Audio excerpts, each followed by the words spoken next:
Good morning everyone. कैसे हैं आप लोग? आई होप आप सब बहुत अच्छे होंगे। मैं भी बहुत अच्छा हूँ। चलो, आज अपन स्टार्ट करेंगे फाइनेंसिंग डिसीजन का सीए इंटर का एक नेक्स्ट चैप्टर, नेक्स्ट पार्ट, जिसका नाम है लेवरेजेस। लास्ट चैप्टर में हमने देखा था कॉस्ट ऑफ कैपिटल, कि कॉस्ट ऑफ कैपिटल क्या होता है, कॉस्ट ऑफ कैपिटल कैसे निकाला जाता है, क्यों निकाला जाता है, कब निकाला जाता है, cost of debentures, preference shares, equity shares, retained earnings, सारा कुछ हमने देख लिया था। अब हम चलते हैं उसके नेक्स्ट पार्ट पे, लेवरेज। कैपिटल स्ट्रक्चर बोलो या लेवरेज बोलो, कि हमें किस तरह से हमारा लेवरेज डिसीजन लेना है, कितना लेवरेज लेना है, कितना डेट लेना है, किस फॉर्म में लेना है, कब लेना है, सारी चीज़ें यहाँ पे डिकोड करेंगे। चलो स्टार्ट करते हैं एक एक करके चीज़ें। इंट्रोडक्शन है, ऑब्जेक्टिव ऑफ फाइनेंशियल मैनेजमेंट हमें दिखाया गया है, क्या होता है मैक्सिमाइज वेल्थ। हम सबको पता है कि हमें हमारी वेल्थ मैक्सिमाइज करनी है, हमें हमारा जो वैल्यू है वो मैक्सिमाइज करना है। वेल्थ के साथ यहाँ वैल्यू भी लिख देना, value maximisation, not only profit. हमने चैप्टर नंबर 1 में पढ़ा था कि हमें वेल्थ की भी मैक्सिमाइज करना है प्रॉफिट के साथ साथ। इसमें दो तरह की रिस्क होती है, बिजनेस रिस्क और फाइनेंशियल रिस्क। बिजनेस रिस्क क्या होती है? वो रिस्क जो मेरे बिजनेस के ऑपरेशंस को इफेक्ट करती है। देखो लिखा है risk associated with the firms operation. And financial risk क्या होती है? वो शेयर होल्डर्स के ऊपर होती है। यहाँ लिखा है placed on shareholders due to use of debt. क्या मैं जितना डेट यूज कर रहा हूँ मेरे लिए सही है? मैं क्या उतना डेट पूरा चुका पाऊंगा? क्या मैं डेट का इंटरेस्ट सर्व कर पाऊंगा? क्या मैं रेगुलर ईएमआई सर्व कर पाऊंगा? ये सब चीज़ें चेक करने के लिए हमें फाइनेंशियल रिस्क का यूज़ करना पड़ता है। सो फाइनेंशियल रिस्क वहाँ काम आती है। चलो, additional date, additional preference share, additional कोई भी कैपिटल रेज करने की जहाँ बात आती है वहाँ आता है फाइनेंशियल रिस्क। एंड जहाँ ऑपरेशंस को मैनेज करने की बात आती है वहाँ आता है बिजनेस रिस्क। चलो, meanings and types of leverage. Basically leverage क्या होता है? लेवरेज मतलब होता है इन्फ्लुएंस या पावर, या उसको बोल सकते हो आप LEVER, लिवर, जॉनी लिवर वाला लिवर या पेट वाला लिवर नहीं, LEVER, लिवर। आपने एक एग्जांपल दूंगा, आपने वो देखा होगा कोई भी मूवीज में, या लिवर खींच दे या लिवर ड्रॉप कर दे, लिवर रिलीज कर दे। एक छोटा सा लिवर रिलीज या पुल करने से आपका बहुत बड़ा काम हो सकता है। सो फॉर एग्जांपल मैं अगर आपको बोलूं कि आपने अगर वो बचपन में देखा होगा सीसो, यहाँ पे सीट होती है, यहाँ पे सीट होती है, सी सौ।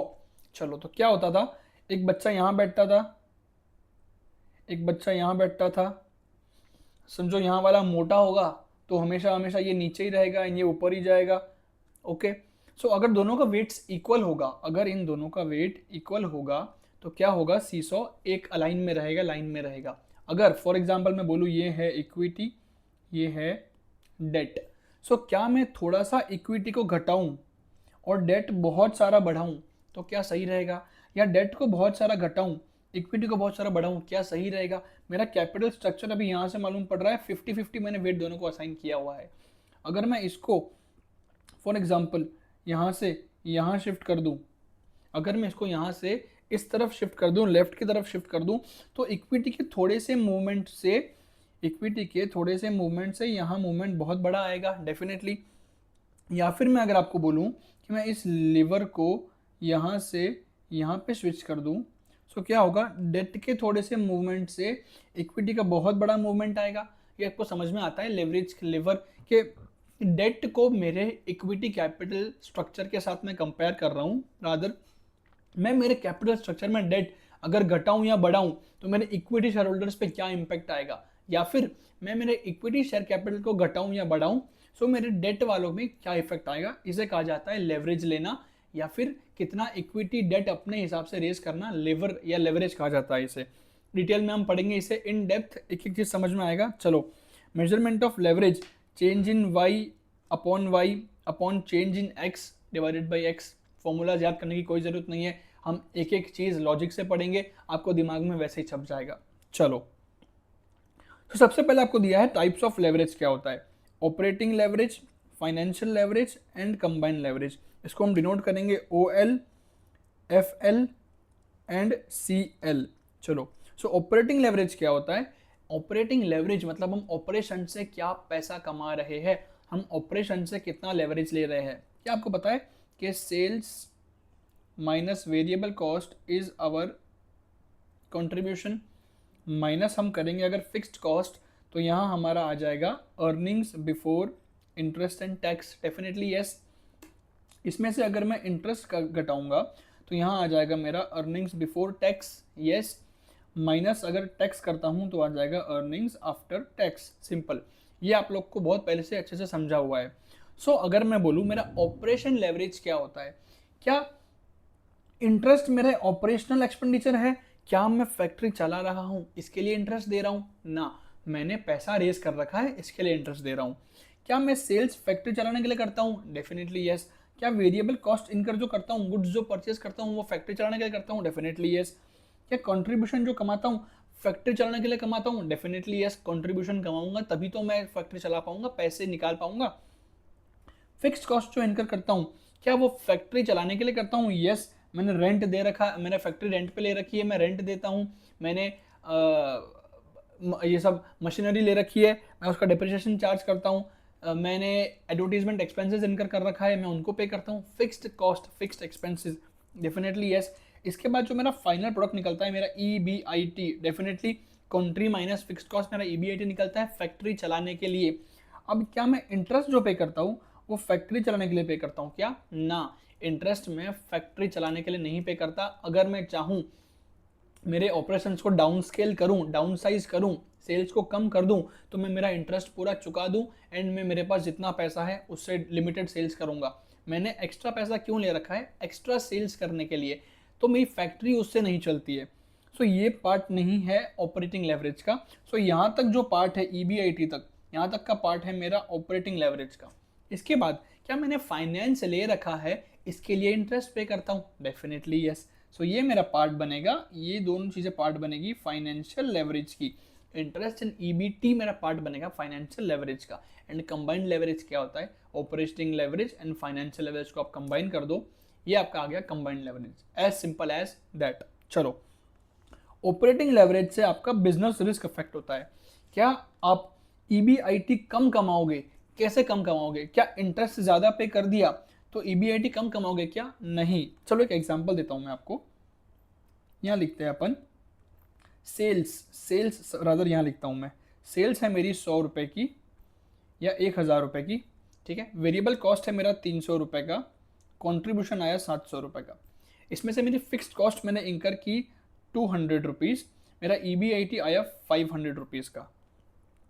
तो क्या मैंने, चलो एक और आ गई, इंटरेस्ट पे किया मैंने 100 रुपीज़ का, मेरा EBT 400 माइनस 25% टैक्स मेरा 100 गया, एंड यहाँ पे 300 नेट प्रॉफिट बच गया, 25% टैक्स। चलो अब समझो, क्या मैंने 100 रुपये का इंटरेस्ट जो चुकाया उससे मेरे EBIT पे कुछ असर पड़ा क्या, ना। मैं इंटरेस्ट 100 का चुकाऊँ या 200 का चुकाऊँ, मेरा EBIT तो 500 ही आना है। मैं चाहे इंटरेस्ट 500 का चुका दूँ तो भी EBIT तो 500 ही रहना है। EBIT से इंटरेस्ट का फर्क EBIT पे नहीं जाएगा। अब क्या मैं सेल्स कम करूंगा तो क्या मेरा कॉन्ट्री कम होगा, यस। क्या मेरा EBIT कम होगा, यस। सो ये समझो बात को, sales, variable cost, contri, fix cost, EBIT, यहाँ तक जो पार्ट है ये मेरा पूरा ऑपरेटिंग लेवरेज का पार्ट है, ये मेरा पूरा ऑपरेशंस का पार्ट है, मेरी बिजनेस के रिस्क का पार्ट है ये। इसके नीचे जो पार्ट है इंटरेस्ट वाला वो मेरी फाइनेंशियल रिस्क का पार्ट है, फाइनेंशियल लेवरेज का पार्ट है। देखो, ऑपरेटिंग लेवरेज में बिजनेस रिस्क, फाइनेंशियल लेवरेज में financial risk, as simple as that. Combined risk में दोनों को, कंबाइंड लेवरेज में दोनों रिस्क को मैं कंबाइन कर दूंगा, कंबाइंड रिस्क, टोटल रिस्क। चलो देखो, सेल्स आपको दिखाया हुआ है, sales, variable cost, contribution, fixed cost. Fixed cost तक का जो पार्ट है वो मेरा ऑपरेटिंग लेवरेज का पार्ट है। एंड EBT के बाद वाला जो पार्ट है, EBT के बाद वाला जो पार्ट है, मतलब ये वाला जो पार्ट है ये मेरा FL का पार्ट बनता है, एंड ये मेरा OL का पार्ट बनता है। ओके, चलो कंबाइंड लेवरेज तो आप लोग को पता ही है, दोनों को मल्टीप्लाई कर देंगे तो कंबाइंड लेवरेज आ जाएगा, डेफिनेटली। चलो एक एक चीज करके समझते हैं डिटेल में, ऑपरेटिंग लेवरेज कैसे गिनते हैं, क्या गिनते हैं, क्यों गिनते हैं, आ जाओ।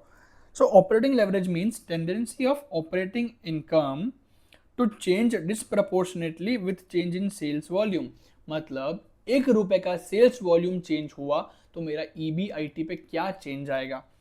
Change in EBIT for every rupee of change in sales. लिख लेना आप, change in EBIT for every rupee of change in sales. चलो, the disproportionate sales change is caused by operating fixed cost which does not change with the sales volume। समझ में आता है आपको? Definitely अपन ने पढ़ा है पहले भी कि अगर हमारा सेल्स वॉल्यूम ऊपर नीचे होगा, क्या उससे फिक्स्ड कॉस्ट पे फर्क पड़ेगा? क्या हम ज्यादा माल बेचेंगे तो ज्यादा रेंट देंगे? ना। कम माल बेचेंगे तो कम रेंट देंगे? ना। सो सेल्स की वॉल्यूम से फिक्स्ड कॉस्ट को फर्क नहीं पड़ता, ये हमें समझ में आता है। अगला क्या बोला है? Operating leverage may be defined as employment of an asset with a fixed cost. मेरे पास कुछ एसेट्स है, उसकी कुछ एवरी ईयरली फिक्स्ड कॉस्ट जाती है, for example depreciation, repair, maintenance. तो जो मेरी फिक्स्ड कॉस्ट जाती है उसको मैं ऑपरेटिंग लेवरेज में काउंट करूंगा। चलो, ऑपरेटिंग लेवरेज के तीन चीज़ों से इफेक्ट आता है, या उसका फंक्शन जो है वो तीन चीज़ों पे है। पहला है fixed cost, variable contribution margin and volume of sales. Definitely तीन चीज़ें ही आती है। देखो, सेल्स माइनस वेरिएबल कॉस्ट, ये आएगा आपका कंट्रीब्यूशन, माइनस फिक्स्ड कॉस्ट, ये आएगा आपका EBIT। यहाँ तक का पार्ट है मेरा ऑपरेटिंग लेवरेज का। देखो क्या बोला है, फिक्स्ड कॉस्ट पे इम्पैक्ट आएगा, fixed cost definitely, contribution margin and volume of sales. So अगर सेल्स में डिफरेंस आ रहा है, ऑटोमेटिक वेरिएबल कॉस्ट भी वो हिसाब से चेंज होगा। अगर आप माल ज़्यादा बेचोगे ज़्यादा परचेज करोगे, कम बेचोगे कम परचेज करोगे, कंट्रीब्यूशन कम आएगा, फिक्स्ड कॉस्ट तो सेम रहना है। EBIT प्रपोर्शनेटली नहीं डिसप्रपोर्शनेटली चेंज होगा। फॉर एग्जाम्पल, आपको एग्जाम्पल देता हूँ मैं यहाँ।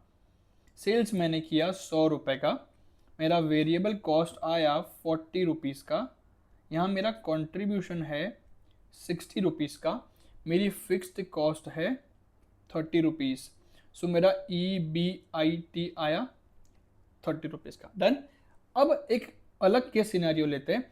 समझो मैंने सेल्स को 20% से बढ़ा दिया, मैंने 120 का सेल्स किया, मेरा वेरिएबल कॉस्ट रेशियो देखो क्या है, 40% ऑफ सेल्स। सो यहाँ पे 120 का 40% आएगा 48। डन। अब यहाँ पे कंट्रीब्यूशन कितना निकलेगा, 72। क्या sales, variable cost and contribution proportionately same change हो रहा है? देखो, ये भी 20% बढ़ा, ये भी 20% बढ़ा, ये भी 20% बढ़ा। क्या फिक्स्ड कॉस्ट भी 20% बढ़ेगा? क्या मैंने ज़्यादा गुड्स बेचा तो क्या मुझे ज़्यादा रेंट देना पड़ेगा? क्या मैंने ज़्यादा गुड्स बेचा तो मुझे ज़्यादा एडवर्टीजमेंट एक्सपेंस पे करना पड़ेगा? क्या नहीं, फिक्स्ड कॉस्ट मेरा चेंज नहीं होगा। सो यहाँ पे मेरा 30 का 30 ही रहेगा, एंड यहाँ पे आप निकालोगे तो 42 आएगा। अब देखो आप, क्या ये EBIT मेरा 20% से बढ़ा? क्या नहीं। EBIT आपको दिखेगा कितने परसेंट से बढ़ा, 42 माइनस 30, 12 डिवाइड बाई 30। तो EBIT मेरा बढ़ा 40% से, समझे? ये मैंने 20% से बढ़ाया, सो मेरा EBIT बढ़ा 40% से। सिंपल। सो मेरा ऑपरेटिंग लेवरेज आप क्या गिन सकते हो? How much is my EBIT changing for every rupee of sales? So you will say my EBIT is changing 40, sales is changing 20. So EBIT is changing twice the value of sales, या the twice the change in sales। वापस समझो, EBIT is changing twice the sales is changing। समझ में आ रहा है?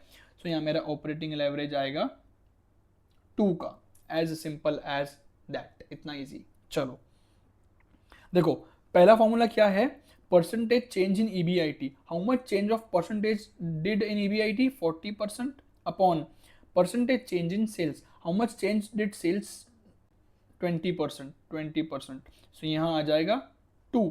सो my operating leverage will be considered as 2। ये तो हुआ तब की बात जब आपको चेंज दिया है, जब आपको सेल्स वेरिएबल प्लस माइनस करके दिया हुआ है, तब की बात हुई ये। अगर आपको चेंज इन सेल्स नहीं दिया हुआ है, अगर आपको सिर्फ और सिर्फ यही टेबल दिया हुआ है, ये सिंगल टेबल दिया है, अगर आपको चेंज इन सेल्स नहीं दिया हुआ है, तो कैसे गिनोगे आप ऑपरेटिंग लेवरेज? चलो, अगर टेबल दिया हुआ है तो ऐसे गिनोगे, अगर टेबल नहीं दिया हुआ है तो आप गिनोगे quantity upon EBIT in case of single year statement। क्या गिनोगे? Contri upon EBIT। How much is your contri my country is 60, my EBIT is 30, 60 by 30 this will also come to 2। समझ में आता है? अगर मल्टी ईयर का आपको statement दिया हुआ है, यहां लिख दूं मैं, in case of multi year statement,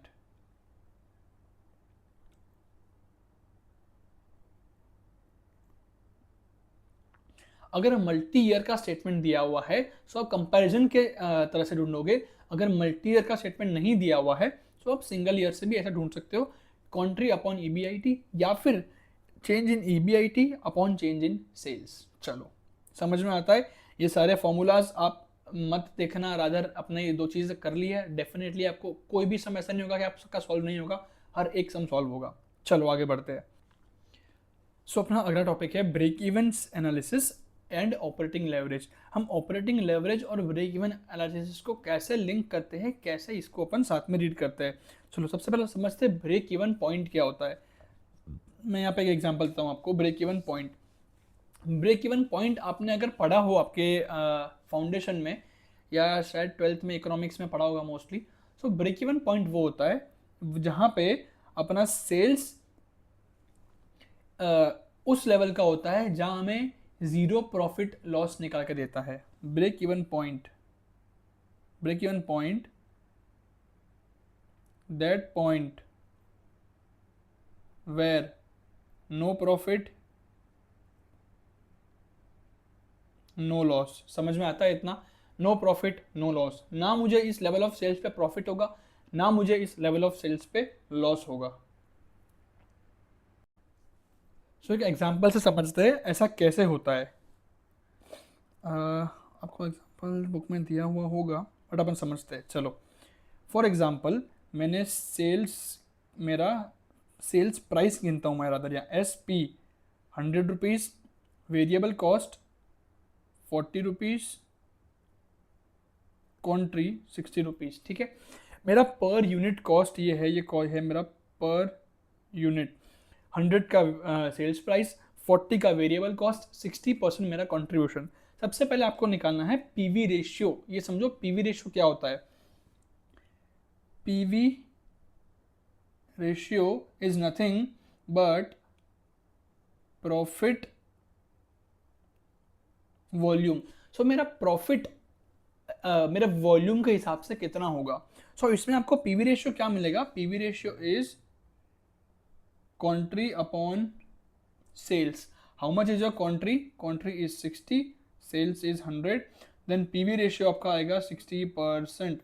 सो मैं जितना भी वॉल्यूम सेल करूंगा मेरा प्रॉफिट उसका 60% होगा। फॉर एग्जाम्पल मैं बोलूँ आपको, मैंने N number of units sold, rather यहाँ पे लिखो यूनिट्स सोल्ड, यूनिट्स बोलो या N बोलो, मैंने यूनिट्स बेचे 1000। सो मेरा टोटल कंट्री कितना आया?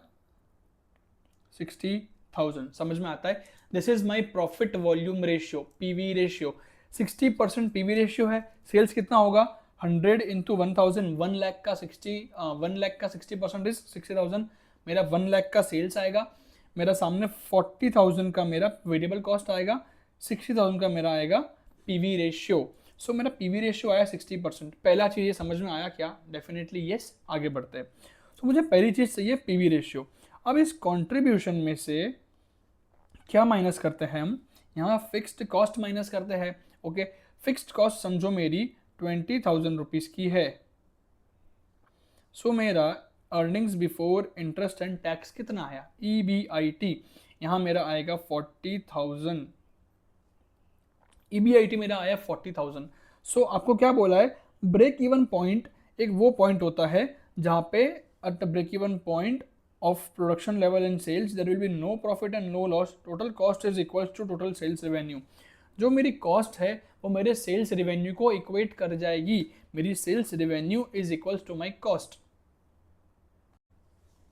सपोजिंगली आपको यहाँ EBIT के बाद इंटरेस्ट भी पे करना है, आपको यहाँ माइनस इंटरेस्ट करना है। सपोज आपका 10,000 रुपीज़ का इंटरेस्ट है। सो आपका अर्निंग्स बिफोर टैक्स कितना आया? 30,000। सो क्या आपने यहाँ प्रॉफिट जनरेट किया? यस, आपने प्रॉफिट जनरेट किया। 40,000 का आपने EBIT निकाला, 30,000 का आपने EBT निकाला। सपोजिंगली आपको ये मैं बोलूं कि आपको वो लेवल ऑफ सेल्स गिनना है, वो लेवल ऑफ सेल्स गिनना है जहां आपका ईबीटी जीरो हो, जहां आपका ईबीटी जीरो हो। कैसे गिनोगे, कैसे गिनोगे वो लेवल ऑफ सेल्स जहां ईबीटी जीरो होगा?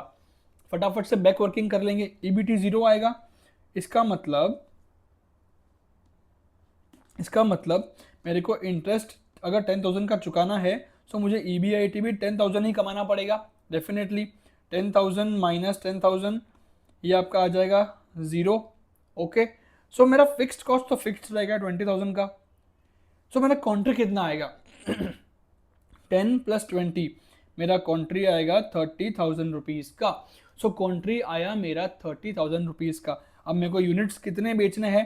क्या मेरा sales variable cost and contribution per unit कुछ चेंज आना है? ना, सेल्स 100 ही रहना है, ये 40 रहना है एंड ये 60 ही रहना है।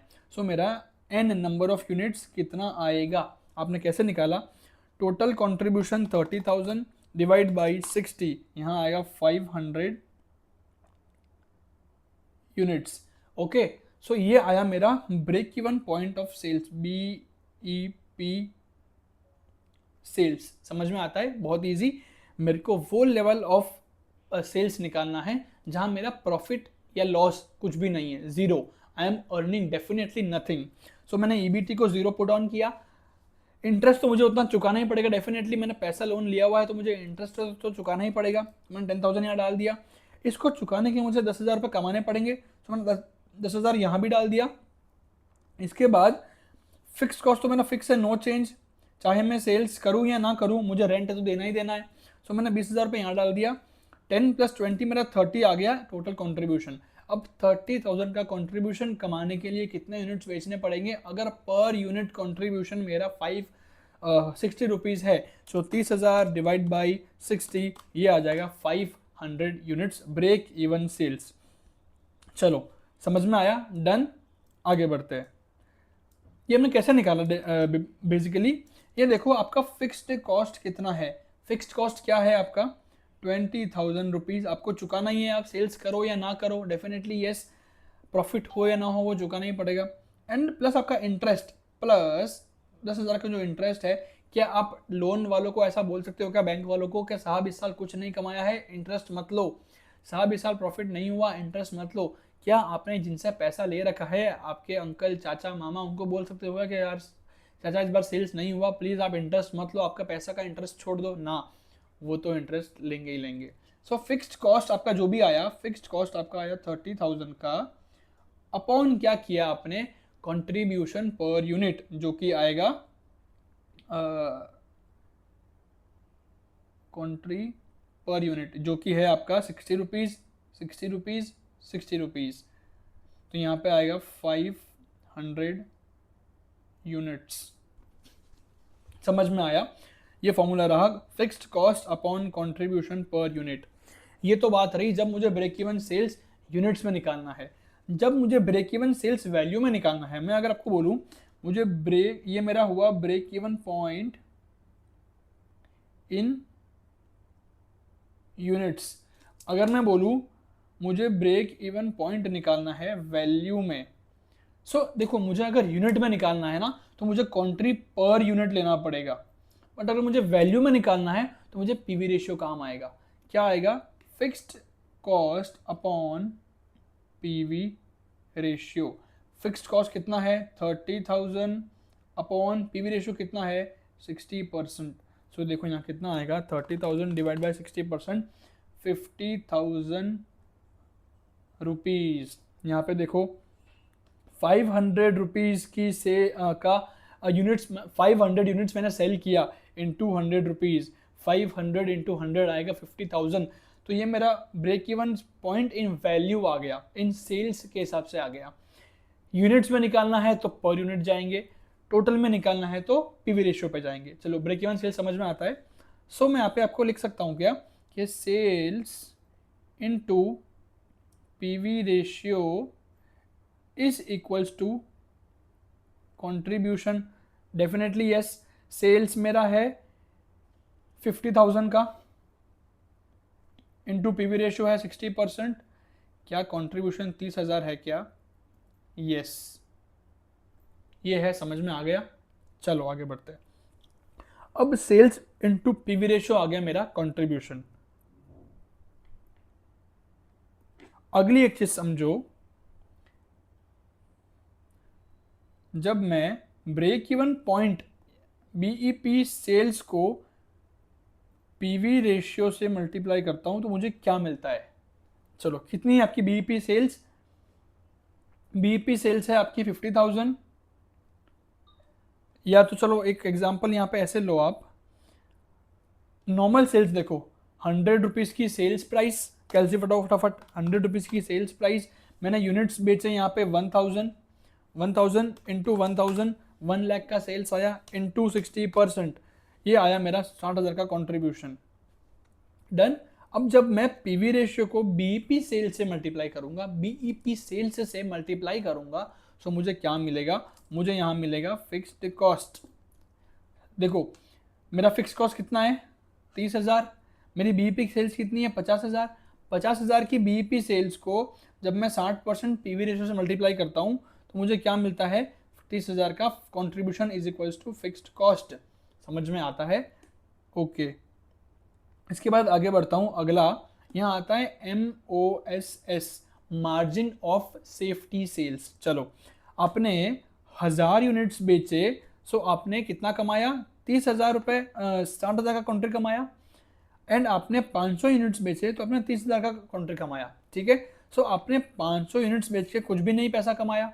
ठीक है, सो अगर आपको 30,000 रुपये कमाना है, सो आप अगला कितना यूनिट्स बेचोगे आपको प्रॉफिट होता जाएगा। सो ब्रेक इवन सेल्स के ऊपर का जितना भी सेल्स है उसे कहा जाता है MOSS, margin of safety sales. Break even sales के ऊपर का जो भी सेल्स होता है उसे कहा जाता है मार्जिन ऑफ सेफ्टी सेल्स। चलो, सो MOSS को जब मैं पीवी रेशियो से मल्टीप्लाई करूंगा, वो क्या देगा मुझे? प्रॉफिट। कैसे?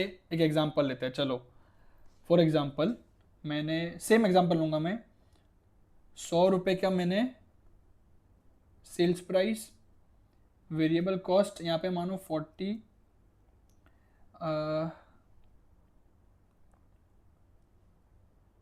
कॉन्ट्री आया 60, एन है मेरे 5000, कितना आएगा? 5000 इंटू 60, 3 लाख रुपीज़।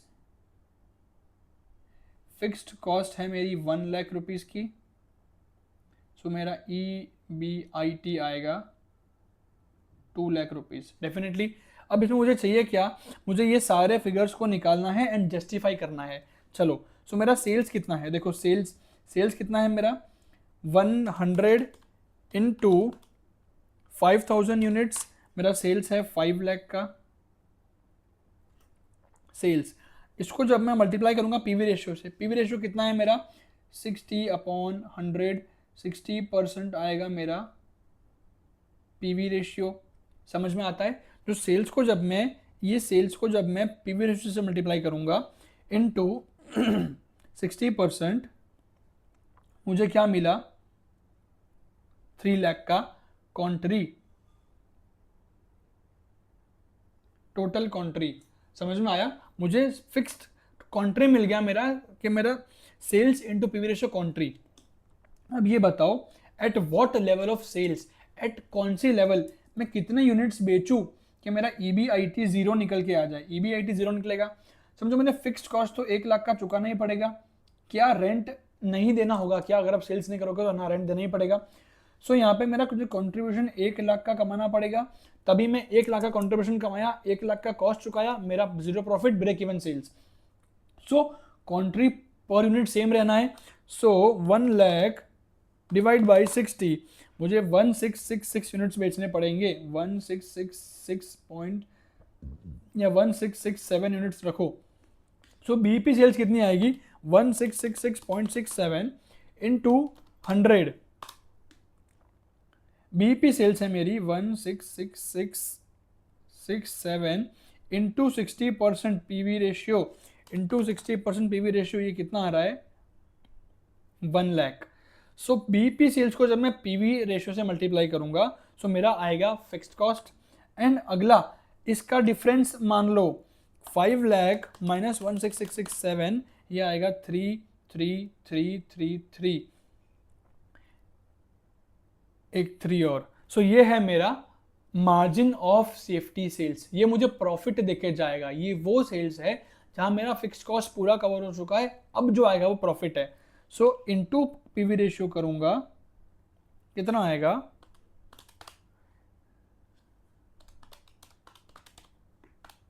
ये आएगा 2 लाख रुपीज।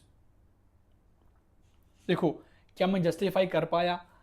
2 लाख रुपीज का मेरा जो ईबीआईटी आ रहा है वो एमओएसएस सेल्स से आ रहा है। यहाँ पे बीईपी सेल्स, यहाँ पे टोटल सेल्स। सो बी, क्या मैं ऐसे बोल सकता हूँ क्या, ये contri is equals to fix cost plus profit. देखो यही होता है ना, कॉन्ट्री क्या होता है, 3 लाख का कॉन्ट्री है, EBIT plus fix cost plus profit is my कॉन्ट्री।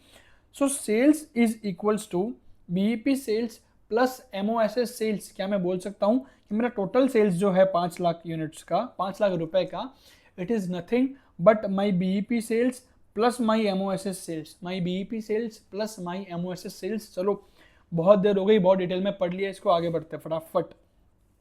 हमने फॉर्मूलाज देख लिए, अब आगे बढ़ते हैं अपने नेक्स्ट सम्स की तरफ, देखते हैं कौन से सम, क्या सम है यहाँ पे।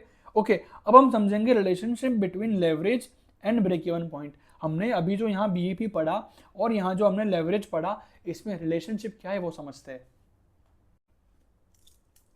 चलो सो एक बार एग्जांपल समझते हैं क्या बोलता है। Selling price 40, variable cost 20, country 20, SP 20, VC 12, country 8। सो यहाँ पीवी रेशियो, अगर आपको क्या बोला है अभी, contribution of 1000 units 20 into 1000 20,000, 8 into 1000 8000, minus fix cost आप करोगे, मेरा ईबीआईटी आ गया 5000 3000। सो मेरा ब्रेक इवन सेल्स क्या है, ब्रेक इवन पॉइंट क्या है, मैं क्या करूंगा, यहाँ पे 0 पुट करूंगा, फिक्स कॉस्ट मेरा 15,000 का 15,000 ही रहना है, कंट्रीब्यूशन मुझे कमाना पड़ेगा 15,000 का। अगर मुझे मेरा ब्रेक इवन लाना है तो 15,000 डिवाइड बाई मेरा कंट्रीब्यूशन 20, कितना है 750, ये आ गया 750 मेरा ब्रेक इवन। सेम करूंगा यहाँ पे 3000, फिक्स कॉस्ट कितना है 5000, 5000 divide by 8, 5000 divide by 8, 625 units. ये मेरा आपको समझ में आता है, डन हुआ। ऑपरेटिंग लेवरेज किससे आता है, ऑपरेटिंग लेवरेज यहाँ आपको मल्टी पीरियड नहीं मल्टी प्रोडक्ट है, याद रखना। अगर 2 पीरियड होंगे तभी अपन साइड बाय साइड कंपैरिजन करेंगे, वरना वर्टिकल कंपैरिजन करेंगे। अगर 2 पीरियड होगा, यहाँ लिख देता हूँ, if 2 period horizontal, if 1 period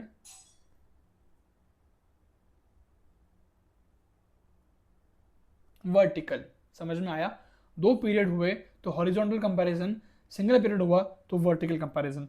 यहाँ पे 2 पीरियड नहीं है, 2 प्रोडक्ट्स है, तो कैसे करेंगे, 2 प्रोडक्ट्स है तो फॉर एग्जांपल एक्स का निकालते हैं,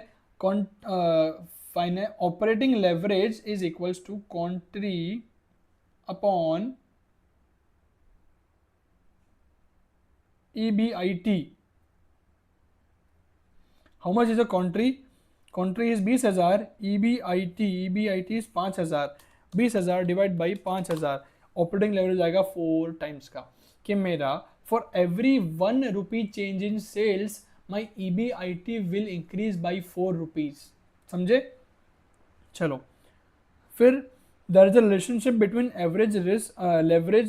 leverage and break even point। क्या बोलता है, firm with high leverage will have high break even point, firm with high leverage will have high break even point। समझ में आता है कैसे?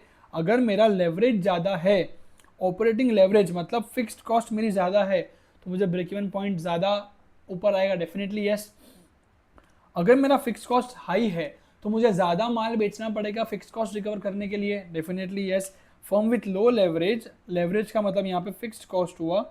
और तो देखो ऑपरेटिंग लेवरेज में लेवरेज मतलब फिक्स कॉस्ट, फाइनेंशियल लेवरेज में लेवरेज मतलब इंटरेस्ट। ऑपरेटिंग लेवरेज में leverage equals to fixed cost, finance leverage में leverage equals to interest cost. समझ में आता है? चलो, so high fix cost, high degree of operating leverage, definitely high fix cost, high leverage, low fix cost, low leverage. समझ में आता है? सो हाई लेवरेज मतलब high fix cost, high break even point. Definite हमको पता ही है ये चीज़। तो जितना ज़्यादा फिक्स कॉस्ट हाई होगा उतना माल ज़्यादा बेचना पड़ेगा मुझे पैसा रिकवर करने के लिए। चलो अगले की तरफ चलते हैं। चलो, सो अगला है अपना margin of safety and operating leverage. हम समझ चुके हैं यहाँ पे एमओएस को ओएल से कैसे कंपेयर करना है, एमओएस क्या होता है, ओएल कैसे इम्पैक्ट होता है। एक बार फटाफट आपको वापस में समरी बता देता हूँ। चलो, सो यहाँ पे एक चीज़ लिख लो आप मेरे साथ। एक सेकंड, कहाँ गया?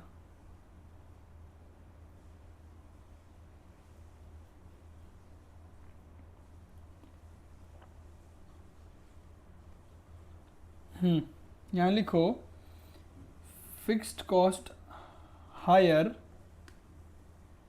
Leverage will be higher. जितना फिक्स्ड कॉस्ट हाई उतना लेवरेज हाई, उतना ही ब्रेक इवन पॉइंट भी हाई और उतना ही बिजनेस रिस्क भी high. So fix cost, leverage, BP and business risk are directly proportional.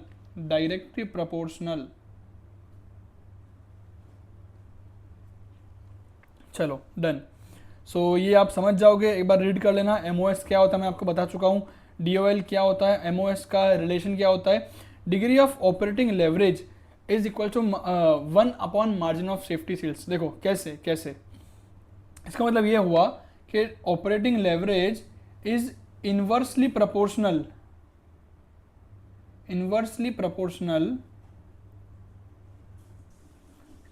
To margin of safety sales. मतलब ऑपरेटिंग लेवरेज बढ़ेगा सो एमओएसएस घटेगा, या ऑपरेटिंग लेवरेज घटेगा तो एमओएसएस बढ़ेगा। कैसे समझते हैं? आपका ऑपरेटिंग लेवरेज हाई मतलब, लेवरेज हाई मतलब fix cost high. Okay, fixed cost high इसका मतलब break even point high, break even point high मतलब एमओएसएस लो। समझो, जितना यहाँ पे बीईपी बढ़ेगा उतना यहाँ पे एमओएसएस घटेगा। ओके, जितना बीईपी बढ़ेगा उतना एमओएसएस घटेगा। मेरा सेल्स ऑफ फिक्स है 5 लाख का, अब मेरा बीईपी में अगर 2 लाख ले जाऊंगा तो मैं एमओएसएस 3 लाख का आ जाएगा। अगर बीईपी 5 लाख ले जाऊंगा तो एमओएसएस 0 आ जाएगा। सिंपल। तो समझ में आता है, DOL is equals to 1 upon margin of safety. Margin of safety sales is inversely proportional to DOL. चलो एग्जाम्पल, एमओएसएस बढ़ेगा तो बिजनेस रिस्क घटेगा। डेफिनेटली। क्यों, कैसे? अगर एमओएसएस बढ़ेगा तो मेरा प्रॉफिट वाला पोर्शन सेल्स का जो है वो बढ़ रहा है तो मेरा बिजनेस रिस्क जो है घट रहा है।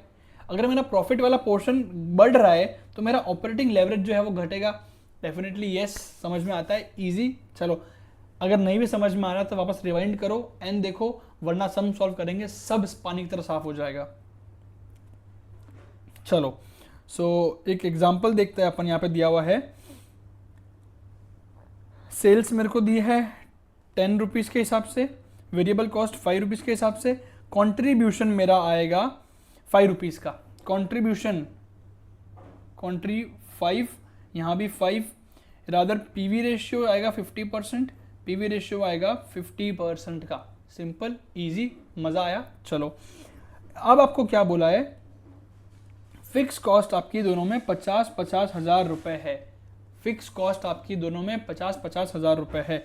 सो सेल्स आपको कितना बोला है, 2 लाख का सेल्स, 2 लाख का सेल्स, यहाँ 3 लाख का सेल्स, यहाँ पे 50% मतलब 1 लाख, 50% मतलब 1.5 लाख, 50% मेरा कंट्रीब्यूशन आ गया, पीवी रेशियो आ गया। फिक्स कॉस्ट मेरी 50-50 हज़ार दोनों में सेम है।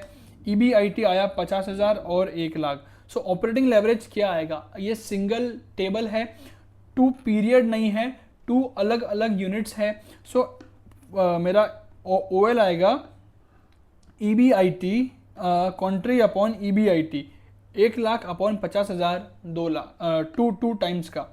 अगला है व्हेन EBIT इज नील, जब EBIT को मैं नील कर दूं सो मेरा क्या आएगा, जब EBIT को मैं नील कर दूं, यहाँ 0 ले लूं, तो मुझे फिक्स कॉस्ट कवर करना है 50,000 का, डेफिनेटली यस। उसके लिए मुझे कॉन्ट्री कमाना पड़ेगा 50,000 का, डेफिनेटली यस। अब मुझे कॉन्ट्री कमाना है 50,000 का, मेरा PV रेशियो 50% का है, तो मुझे 2 टाइम्स गुड्स सेल करना पड़ेगा, 1 लाख का सेल्स करना पड़ेगा जब मैं 50,000 का वेरिएबल कॉस्ट इंकर करूंगा, 50,000 का मेरा कंट्रीब्यूशन आ जाएगा। सो मेरा ब्रेक इवन पॉइंट क्या आएगा, 1 लाख डिवाइड बाई 10 रुपये, 10,000 यूनिट्स का आएगा। डन, समझे?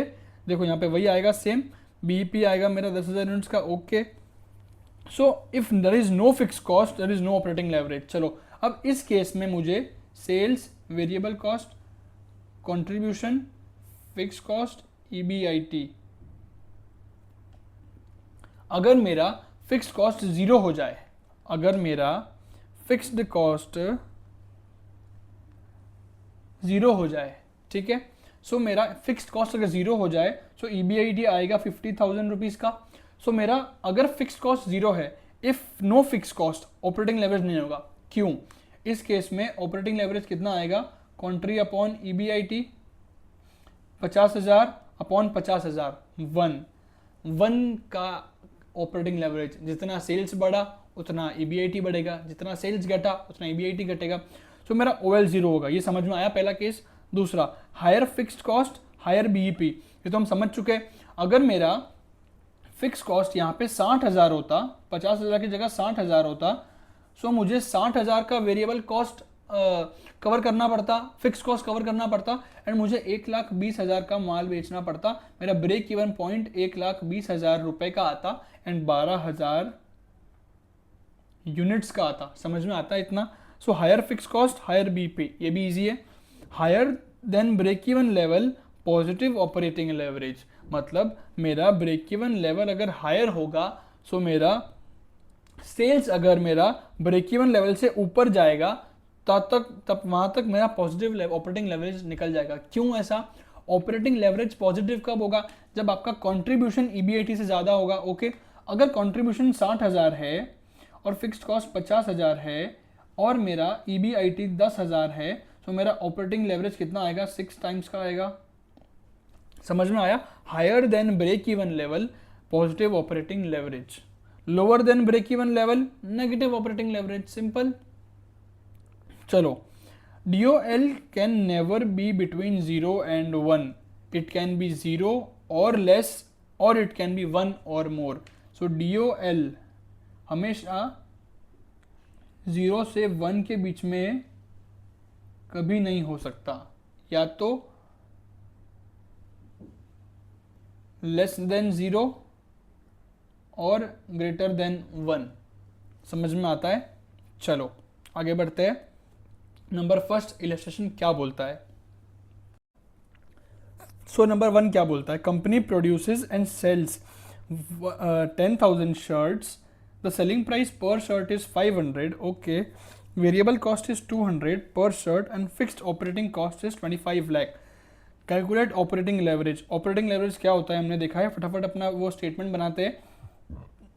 Sales minus variable cost, sales कितना है 500, वेरिएबल कॉस्ट कितना है 200, कॉन्ट्री 300 इंटू एन है आपका 10,000, यहाँ आएगा टोटल कॉन्ट्री आएगा आपका 30 लाख रुपीज़ का। ठीक है, अब यहाँ आपका फिक्स्ड कॉस्ट आपको बोला है, माइनस करेंगे फिक्स्ड कॉस्ट 25 लाख, यहाँ पे आ जाएगा EBIT 5 लाख का। चलो, सो पहला क्या पूछा? Operating leverage. ऑपरेटिंग लेवरेज क्या होता है? Contribution upon EBIT। कंट्रीब्यूशन है 30 लाख का, EBIT है 5 लाख का, 30 अपॉन 5 आएगा 6 टाइम्स, यहाँ लिखो 6 टाइम्स, वेरी इजी। चलो, if sales are up by 10% then compute impact on EBIT। चलो, if sales are up by 10%, मैंने 1,000 की जगह 10,000 की जगह 11,000 यूनिट्स बेचे, ठीक है, तो मेरा काउंटर कितना आएगा? सेम 300 इंटू 11,000 33 लाख, इसमें से 25 लाख का मेरा ये घट गया, अपॉन करोगे अब कितना आएगा 33 माइनस 25 8 लाख का, 8 लाख का। So if sales are up by 10% compute the impact on EBIT। If sales are up by 10%, मैंने सेल्स को 10% से बढ़ाया, EBIT कितना बढ़ा? सो 5 लाख 8 लाख माइनस 5 लाख 3 लाख का इम्पैक्ट आया कितने पे? 5 लाख पे। ये आएगा 60%, देखो 60%। सो मेरा चेंज इन EBIT आया 60%। सो कैसे 6 टाइम्स जस्टिफाई हुआ? क्या डेफिनेटली हुआ। कैसे हुआ? देखो चेंज इन EBIT कितना आया 60%, विजा विज मेरा चेंज इन सेल्स कितना आया 10%, दोनों परसेंटेज में है। सो ये आ जाएगा 6 टाइम्स। ऑपरेटिंग लेवरेज का फॉर्मूला क्या है? Change in EBIT upon change in sales, ये हमने पढ़ा था यहाँ, change in EBIT upon change in sales. Operating leverage change in EBIT upon change in sales. दूसरा फॉर्मूला क्या पढ़ा था हमने? Contribution upon EBIT। क्या दोनों फॉर्मूला से आंसर सेम आता है? Definitely yes. देखो यहाँ पे कंट्रीब्यूशन आएगा हमारा 3 लाख का, EBIT आएगा 5 लाख का, 30 लाख का और आएगा 5 लाख का, तो 30 अपॉन 5 आएगा 6 टाइम्स का मेरा ऑपरेटिंग लेवरेज। साथ में ये change in EBIT upon change in sales करोगे तो भी आंसर आपका सेम आएगा 6 टाइम्स का और 60% का। Impact on EBIT is plus 60%। 10% change आया सेल्स में, EBIT में इम्पैक्ट आया मेरा 60%। सो मतलब यहाँ पे 10 और यहाँ पे 60, 6 गुना मेरा सेंसिटिव है, 6 गुना मेरा ऑपरेटिंग लेवरेज है। समझ में आया? पहला सम किया, इजी सम। क्या पानी की तरह साफ हुआ? क्या पानी की तरह साफ हुआ? यस। चलो आगे बढ़ते हैं। सो नंबर 2 क्या बोलता है? Calculate operating leverage for each of the 4 firms ABCD from the following price and cost data. From the following price and cost data क्या दिया है? Sales, variable cost, fix operating cost. चलो फटाफट हम निकालेंगे।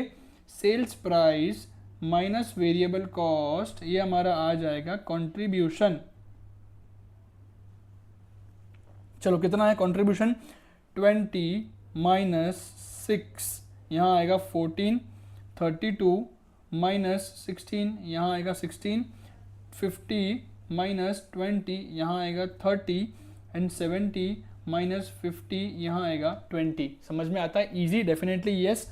इनटू करेंगे फटाफट हमारे n हमारे कितने? Assume number of units to be 5000 into 5000 सब में मल्टीप्लाई हमें करना है। फटाफट करो, कैलसी लगाओ। 14 इंटू 5000 70,000, 16 5 80,000, 5 3 15,000, 150 आएगा यहाँ पे, एंड यहाँ पे 2 5 10, 1 लाख आएगा। ये आया total contribution minus total fix cost आपको दी हुई है कितनी? 60,000, 40,000, 60 40 100, 1 लाख एंड नील। चलो ये आ गया हमारा EBIT। EBIT कितना आया यहाँ पे? 10,000, 40,000, 50,000, 1 लाख। चलो यहाँ तक समझ में आया आप लोग को? दिमाग में बैठा? Easy, definitely yes. पूछा क्या है? What calculations do you draw with respect to levels of fixed cost and degree of operating leverage result? Simple. So मेरा ऑपरेटिंग लेवरेज कितना आएगा? इसमें आएगा कंट्रीब्यूशन अपॉन EBIT 7 टाइम्स का, कंट्रीब्यूशन अपॉन EBIT 2 टाइम्स का, कंट्रीब्यूशन अपॉन EBIT 3 टाइम्स का, contribution upon EBIT 1 times का। चलो सो क्या हमने देखा था? No fixed cost, no fixed cost, no fixed cost, nil fixed cost, operating leverage will equal to be 1। No operating leverage यहाँ लिखो, नो ऑपरेटिंग लेवरेज। डन? मजा आता है? No yes. जितना ज़्यादा फिक्स्ड कॉस्ट, देखो जितना ज़्यादा फिक्स्ड कॉस्ट उतना ज़्यादा operating leverage. The operating leverage exist only when there are fixed cost. In case the firm is no magnified effect of EBIT due to change in sales. A 20% increase in sales has resulted 20% increase in EBIT. So आपको यहाँ क्या बोला है, the inception of DOL is 7, that is 1% change in sales results in 7% change in EBIT. अगर यहाँ पे 1% change in sales 1% आएगा, so change in EBIT 7% आएगा. ये समझ में आता है? Easy, definitely yes. टिक करो इसको और यहाँ लिखो इजी. आगे बढ़ते हैं. ये सेम 7231 हमने निकाल लिए यहाँ पे सारे के सारे. चलो अगला है फाइनेंशियल लेवरेज. हम फाइनेंशियल लेवरेज पहले ही समझ चुके हैं. EBIT minus interest upon this will be equals to earnings before tax. Financial leverage क्या होता है? इंटरेस्ट के आने से जो डिफरेंस आया, हमने इससे पहले क्या देखा था, सेल्स, यहाँ पे लिखूंगा मैं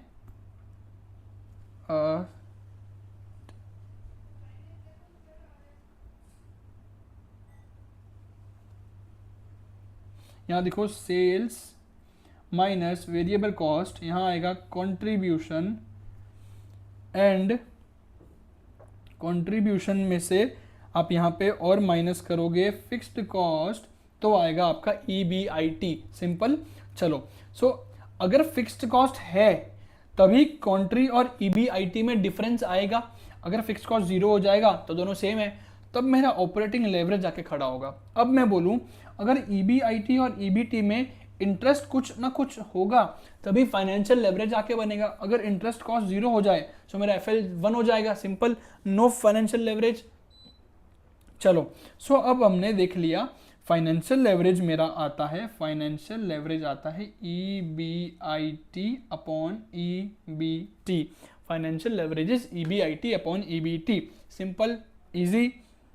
या फिर उल्टा, हमने यहाँ कैसे उल्टा किया था, देखो operating leverage is equals to contri upon sales. अगर वर्टिकल कर रहे हैं तो सेल्स नीचे आएगा, कॉन्ट्री ऊपर आएगा. अगर हॉरिजॉन्टल जा रहे हैं तो सेल्स ऊपर आ गया, EBIT नीचे आ गया.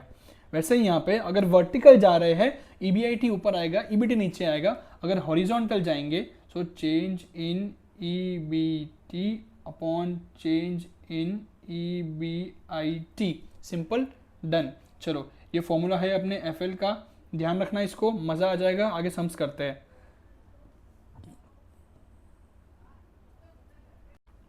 चलो सो आपको एग्जाम्पल दिया है, एग्जाम्पल आप खुद कर लेना फटाफट रीड.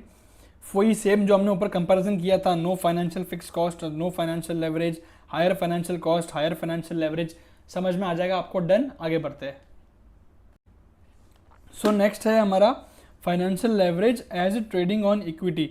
समझते हैं क्या होता है फाइनेंशियल लेवरेज. मतलब हम कितना इक्विटी सेल करते हैं, हम कितना इक्विटी पे ट्रेड करते हैं, समझते हैं इन डिटेल. आ जाओ. Financial leverage as a double edge sword. फटाफट ये सब चीज़ें अपन देखते हैं.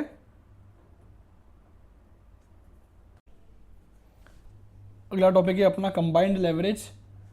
सो कंबाइंड लेवरेज आपको पता है OL into FL equals to combined leverage. Formula same है. अगर वर्टिकल में जाओ तो वर्टिकल के दोनों फार्मूलाज को मल्टीप्लाई करना, हॉरिजॉन्टल में जाओ तो हॉरिजॉन्टल के दोनों फार्मूलाज को मल्टीप्लाई करना. As simple as that. Sum करेंगे तो मज़ा आएगा. सम नंबर 3 क्या बोलता है, firms details are as under. Sales आपको दिया है 100 पर यूनिट के हिसाब से 24 लाख का. यहाँ आपके यूनिट्स आएंगे 24 लाख में से 24,000. ठीक है. Variable cost 50%. चलो फटाफट बनाते हैं. आपको गिनना क्या है, OL FL CL. ठीक है, गिन लेंगे फटाफट. सेल्स, वेरिएबल कॉस्ट, सेल्स है आपका 24 लाख का, वेरिएबल कॉस्ट है 12 लाख का 50%. फिक्स कॉस्ट आपका यहाँ आएगा कंट्रीब्यूशन, कंट्री आएगा 12 लाख का. फिक्स्ड कॉस्ट कितना है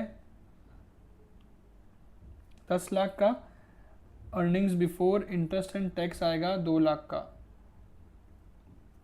ठीक है। It has borrowed 10 lakh at 10% per annum। सो यहाँ पे इंटरेस्ट आएगा 10 लाख का 10%, 1 लाख रुपीज़। यहाँ पे आएगा अर्निंग्स बिफोर टैक्स 1 लाख का, and share capital is 10 lakh 100 each. Okay, consider tax as 50%, minus tax आएगा 50% का। सो अर्निंग्स आफ्टर टैक्स आएगा 50,000। ये हमारा डन हुआ। अब EAT आया, अब इसको डिवाइड करेंगे अपन number of shares divide by N. N कितना है हमारे पास, 10 लाख शेयर्स ऑफ 100 ईच, तो यहाँ से 2 0 गए तो 10,000 शेयर्स हमारे पास बच गए।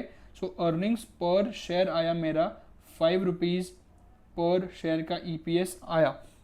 ओके, OL कितना है, OL आएगा हमारा contri upon EBIT। So 12 lakh divide by 2 lakh आएगा, 6 टाइम्स का हमारा OL आएगा। डन। FL आएगा हमारा EBIT अपॉन EBT, 2 टाइम्स का हमारा FL आएगा। Combined leverage is 6 into 2, 12 times, या फिर 12/1, 12 टाइम्स का मेरा आएगा ऑपरेटिंग कंबाइंड लेवरेज। देखो सेम गिना है, 6 to 12। चलो आगे बढ़ते हैं। रिटर्न ऑन इन्वेस्टमेंट, मैंने कितना पैसा इन्वेस्ट किया, मैंने कितना पैसा इन्वेस्ट किया कंपनी में। चलो सो वो मुझे मालूम पड़ेगा कि मैंने कंपनी में कितना पैसा इन्वेस्ट किया है। निकालो फटाफट, आपका इक्विटी कितना है पोर्शन इसके अंदर, इक्विटी कितना है पोर्शन।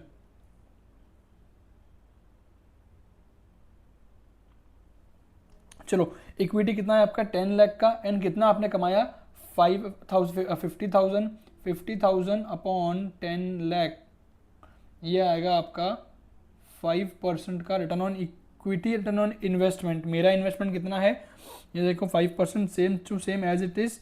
चलो इसके बाद है if sales are increased by 6 lakh what will be the new EBIT। चलो sales are increased by 6 lakh, how much is your 6 lakh. यहाँ पे मैं, चलो इसको हटा देता हूं एक बार।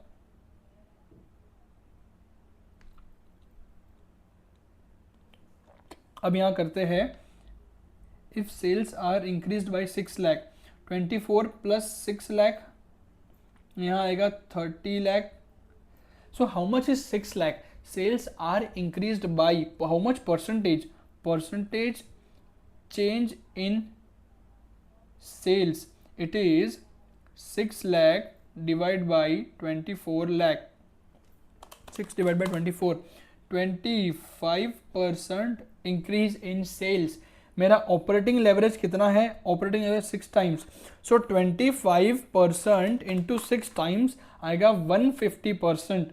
सो मेरा जो मेरा न्यू EBIT आएगा वो 150% चेंज होगा। 150% कैसे जस्टिफाई करते हैं, अब ये मैंने 50% है, सो यहाँ आ जाएगा 15 लाख,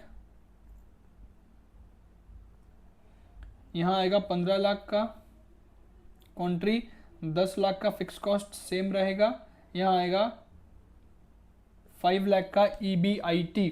सो मेरा कितना इंक्रीज हुआ, देखो 3 लाख इंक्रीज हुआ, डिवाइड बाई 2 लाख कितना आया 1.5 टाइम्स और 150%, डेफिनेटली यस। सो इंटू 6 करोगे, सो 150%। अब देखो 2 लाख प्लस 150% करो, 2 लाख प्लस 150% आएगा 5 lakh. How have we justified this, definitely yes, very easy question. इसीलिए मैंने कहा था कि फॉर्मूलाज को थोड़ा सा पेशेंटली सुन लो या कॉन्सेप्ट को समझ लो, आगे चीज़ें समझ करेंगे तो पानी की तरह साफ हो जाएगी। चलो नंबर 3 भी डन। नंबर 4 क्या बोलता है, मेरे पास कुछ कंपनी ईजी लिमिटेड की चीज़ें हैं फाइनेंशियल ईयर की, और equity, bond, sales, fix cost सब कुछ दिया है। You are required to calculate OL, CL and EPS। अगर OL में निकाल लिया, CL निकाल लिया, FL अपने आप आ जाएगा, डेफिनेटली यस। चलो सो मेरा सेल्स कितना है, सेल्स क्या सेल्स मुझे दिया है 84 लैक्स का। अब मेरा PV रेशियो दिया है 27.55 माइनस वेरिएबल कॉस्ट कॉन्ट्री, ये आएगा 27.55%। ओके, सो 84 लाख इंटू 27.55%, 2314,200 2314,200 है मेरा कंट्रीब्यूशन, माइनस करूंगा मैं फिक्स्ड कॉस्ट, कितना फिक्स्ड कॉस्ट है 696,000 डन। सो EBIT कितना आएगा, -696 करोगे इसमें से 16,18,200 का आएगा earnings before interest and tax. क्या अब आप OL निकाल सकते हो, क्या अब आप OL निकाल सकते हो? डेफिनेटली ऑपरेटिंग लेवरेज हमारा आएगा क्वांटरी अपॉन EBIT। सो कॉन्ट्री कितना है 2314200 डिवाइड बाई 1618,200 1.4301। देखो क्या सेम है, यस। ऑपरेटिंग लेवरेज आएगा मेरा 1.43 डन। अगला है कंबाइंड एवरेज। कंबाइंड लेवरेज के लिए मुझे क्या यहाँ इंटरेस्ट माइनस करना पड़ेगा एंड अर्निंग्स बिफोर टैक्स चाहिएगा। इंटरेस्ट है आपके पास, yes 12% bonds on 37 lakhs, 37 lakhs into 12%। So interest आएगा 4,44,000 का। 16,18,200 में से 444,000 गया तो 11,174200 आएगा EBIT। अब मेरा FL कितना आएगा, सो FL आएगा 1618,200 डिवाइड बाई 11,174200। FL आएगा मेरा 1.378 एंड कंबाइंड लेवरेज आपको पूछा है CL is nothing but contri upon EBT। निकालो 2314200 डिवाइड बाई 11,174200 1.970 लिख दो 1.97। देखो सेम निकाला है कंबाइंड लेवरेज इनका 2.13 क्यों आया कंबाइंड लेवरेज?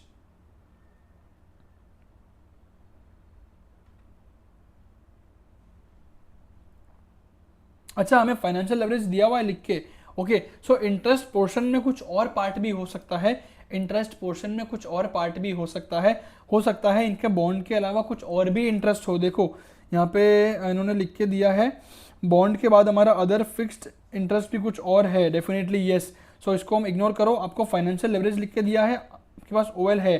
सो 1.43 इंटू 1.49 ये आएगा आपका CL। 1.43 1.49 2.13 आ जाएगा आपका 2.13।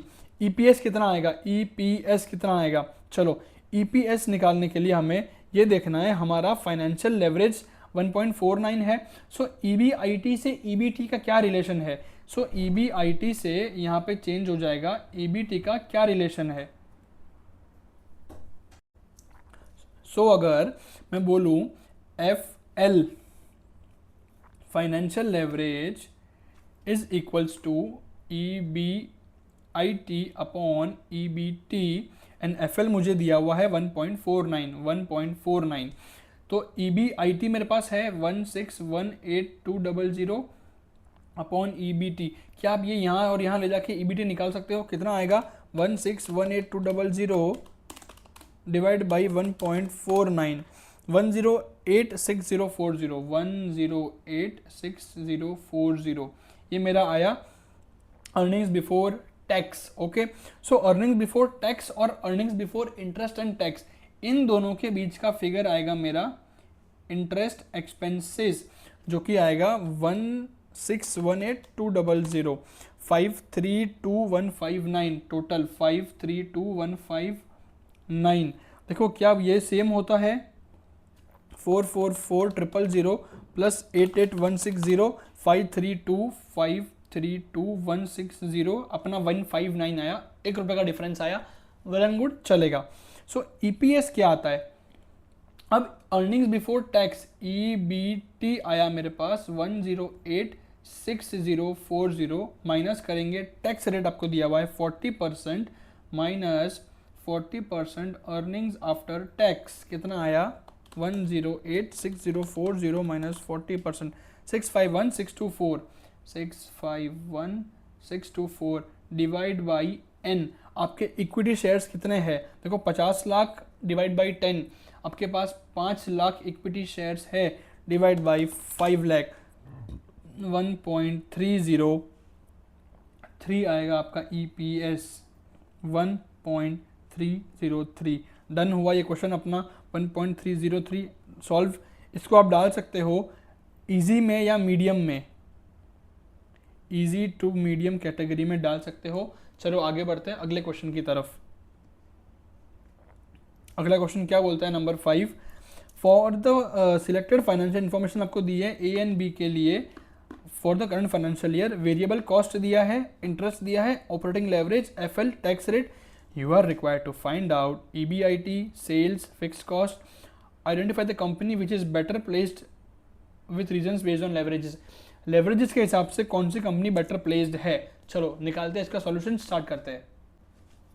सो क्या बोलता है आपका, ऑपरेटिंग लेवरेज है 5 टाइम्स का, ऑपरेटिंग लेवरेज है 5 टाइम्स का। इसका फॉर्मूला क्या होता है, कॉन्ट्री अपॉन ईबीआईटी। चलो क्या आपको कॉन्ट्री दिया है, नहीं। क्या आपको ईबीआईटी दिया है, नहीं। सो फिक्स कॉस्ट दिया है, नहीं, तो कुछ भी काम नहीं बनेगा। अगला है आपका फाइनेंशियल लेवरेज। फाइनेंशियल लेवरेज कितना दिया है आपको, 3 टाइम्स का। इसका फॉर्मूला क्या होता है, E B I T upon E B T. Okay, क्या आपको ई बी आई टी दिया हुआ है, earnings before interest and tax, ना। आपको ई बी आई टी दिया हुआ है, नहीं। ई बी टी दिया हुआ है, नहीं। सो क्या मैं यहाँ पे ई बी आई टी को, यहाँ पे E B T my I T rather मैं ऐसे लिखूँ यहाँ पे कि E B I T is equals to E B I T minus interest लिख सकते हैं। ओके, सो यहाँ मैं लिख दूंगा E B I T minus interest, E B I T minus interest, E B I T minus interest is nothing but earning before tax. So मैंने इसको break down कर दिया यहाँ पे, ई बी टी को E B I T minus interest ले लिया। So this is equals to 3। Interest मुझे दिया हुआ है 20,000 रुपीज़ का। सो क्या आपका ई बी आई टी एक वेरिएबल निकल जाएगा। चलो फटाफट करो इसको, E B I T equals to 3 E B I T minus 60,000। So यहाँ पे ये लेके जाएंगे 2 E B I T equals to 60,000 and E B I T will come 30,000 rupees. चलो देखो क्या यही सेम आया अपना ई बी आई टी आया 30,000 का, डेफिनेटली यस, ये अपना आंसर करेक्ट पहले का ए का E B I T 30,000 rupees. अगला चलते बी की तरफ। सो नेक्स्ट नंबर 2, नंबर 2 भी सेम तरह से निकलेगा। कंपनी बी का निकालते हैं अपन फटाफट। क्या बोलता है अपना, F L financial leverage is equals to 2। F L क्या होता है, E B I T upon E B T. So इसको निकलेंगे E B I T upon E B I T minus interest. So हमें ई बी आई टी निकालना है, upon interest कितना है हमारा, E B I T minus 1 lakh is equals to 2। So 2 E B I T minus 2 lakh equals to E B I T, therefore E B I T equals to 2 lakh. E B I T is equals to हमारा इस case में आएगा 2 lakh. Done. चलो 30,000 और 2 लाख। अगला sales. तो अब हमें ई बी आई टी मिल गया, सो अब हमें क्या कॉन्ट्री मिल जाएगा, डेफिनेटली यस। चलो so E B I T contri is equals to 5 into E B I T. So पहले का कितना है, पहले का कॉन्ट्री आएगा हमारा 5 इंटू 30,000, 1.5 लाख रुपए कॉन्ट्री। एंड दूसरे का आएगा, दूसरे का O L contri upon E B I T equals to 2, therefore contri equals to 2 E B I T and इसका आएगा 4 लाख रुपए का कॉन्ट्री। कॉन्ट्री है हमारे पास ऑब्वियसली। सो अब यहाँ पे बनाओ अपना table, sales minus variable cost, contri minus fix cost, earnings before interest and tax minus interest, earnings before tax. So E B I T हमारा है दोनों केसेस में, फटाफट बना दो इधर टेबल। ओके, कॉन्ट्री हमारा, कॉन्ट्री इसमें आएगा 4 लाख का, इसमें आएगा 150 का, फिक्स्ड कॉस्ट हमें दी हुई ढूंढनी पड़ेगी। ओके, EBIT हमारे पास है, यस EBIT पहले का है 30,000, अगले का है 2 लाख रुपए। सो क्या डिफरेंस यहाँ पे 1,20 का फिक्स कॉस्ट आ जाएगा, डेफिनेटली फिक्स कॉस्ट 1,20 और यहाँ पे 2 लाख का फिक्स कॉस्ट, 2 लाख का फिक्स कॉस्ट। एक बार रेफर कर लो फटाफट, फिक्स कॉस्ट 2 लाख का, इसमें 1,20 का। अगला क्या निकालना है हमें, सेल्स निकालना है, सेल्स। सो कंट्री हमें दिया हुआ है वेरिएबल कॉस्ट 60%। सो इस केस में वेरिएबल कॉस्ट 60 होगा, कंट्री हमारा 40 होगा, सेल्स हमारा 100 होगा। सो 150 डिवाइड बाई 40% कितना आएगा, 150 डिवाइड बाई 40%, ये आएगा 3,75,000 का सेल्स, 3,75,000 का सेल्स। दूसरे में है 50%, सो जस्ट डबल हो जाएगा, 8 लाख का सेल्स, यहाँ पे आएगा 8 लाख का सेल्स। देखो 375 एंड 8, ये हमारा टेबल बन के रेडी हो गया। और क्या पूछा है, identify the company which is better placed with reasons based on leverages. So operating leverage 5 है एंड फाइनेंशियल लेवरेज 3 है, ठीक है। इसका OL 5 है, इसका OL 2 है। सो अगर हम OL देखें, सो जितना हाई ऑपरेटिंग लेवरेज उतना high fix cost, high fix cost मतलब high break even point, high break even point मतलब हाई बिजनेस रिस्क। तो यहाँ पे आएगा बी इज बेटर प्लेस्ड, वही same reasons, because low fix cost, low BEP point, high MOSS sales, low operating leverage and low